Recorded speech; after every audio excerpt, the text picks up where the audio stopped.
Hello everyone, welcome to my channel. My name is Lobo, and as the summer is approaching, I know a lot of students and teachers alike are looking forward to wrap up what's left of the semester or the school year. As for me and my wife is a teacher and she just finished her school year this last week. She was very excited and looking forward to her vacations coming up in the summer. And to celebrate the end of the school year, we went out to have dinner. During dinner, we talked about a lot of things, a lot of the struggles that she had this year. I know a lot of y'all can relate. Online learning, had a lot of challenges, but nonetheless, she was able to pull through. And I remembered a conversation that we had earlier this year. In fact, it's a conversation that we've had a couple of times during her tenure as a teacher, and that is that she has thought about quitting her job as a teacher. And I don't mean it in the sense that she doesn't want to do it anymore or she wants to do something else. No, like she really loves her job and is really good at what she does. But this is what I mean. She always tries really hard and she puts a lot of time and dedication to do her job right. And I'm very proud of her, but no matter how hard she tries, she tells me that there's still some students that just don't do as well as others. They don't do their homework, they don't pass their tests, or they don't show up to class. And she takes this very hard. In fact, it has made her doubt her abilities as a teacher and therefore has thought about quitting. Now, I always encourage her to keep going strong and to keep doing what she loves. And I made a point, at the end of the day, no matter how hard you try, it's still the responsibility of the student to do their part. In fact, it's the responsibility the student and the parents both share to do what's best so that the student can perform well. I told her, you can have the best presentation and prepare the best lessons and give an amazing class, but if the student is absent or the student doesn't do their homework, they will just not perform well. But that does not mean that she should quit. I told her this reminded me of when I was in college. There used to be a website, I don't know if it's still around, it probably is, but it allowed you to rate professors that you've had and leave comments so that other students can see and pick which professors they want for the next semester.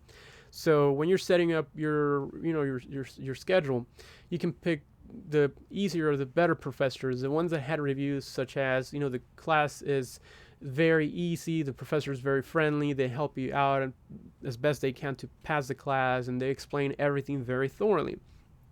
Now, there was some situations where your schedule was very tight and you had to get a specific class with the only professor that was available at that time.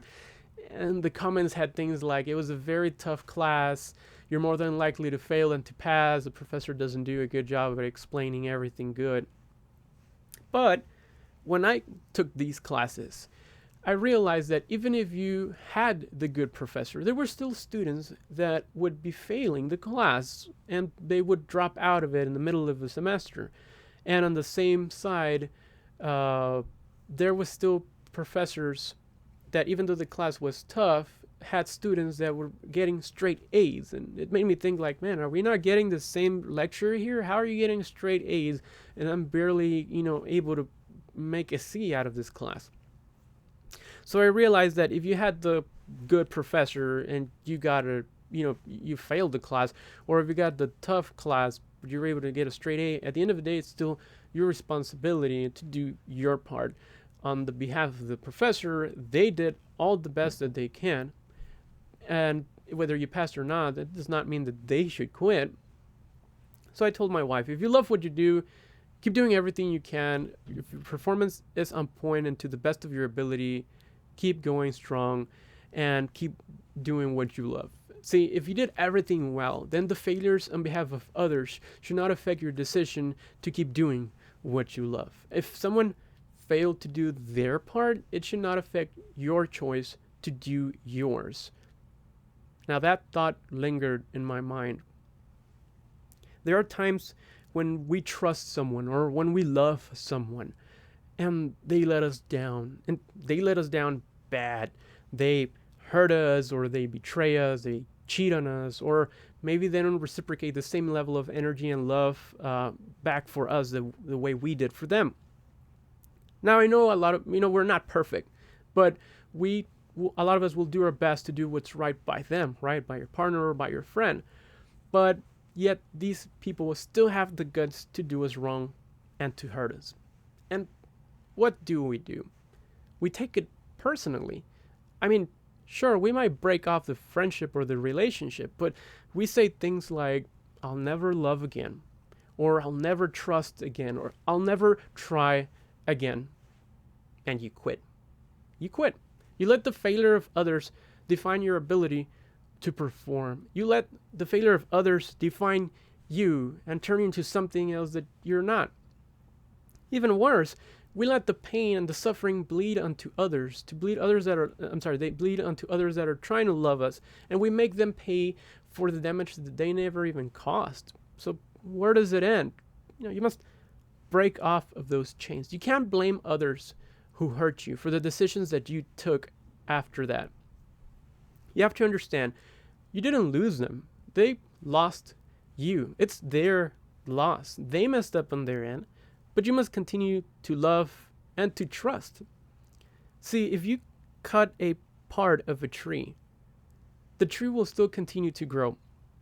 In fact, the tree will slowly heal and still grow. So if someone hurts you, you will heal. It might take time, but you will continue to heal and you will continue to grow. But you must continue to perform to the best of your ability. The tree will not stop being a tree if it gets, chopped off a piece of it, right? So why should you stop being who you are? You must love and trust the next person just as much or even more than the previous person. If that person fails, then guess what? Just like in class, they'll flunk out, but that affects them. That's on them. At the end of the day, you're still you, and you should continue to teach. You should continue to heal and to grow. You should continue to love and to trust. Thank you for watching.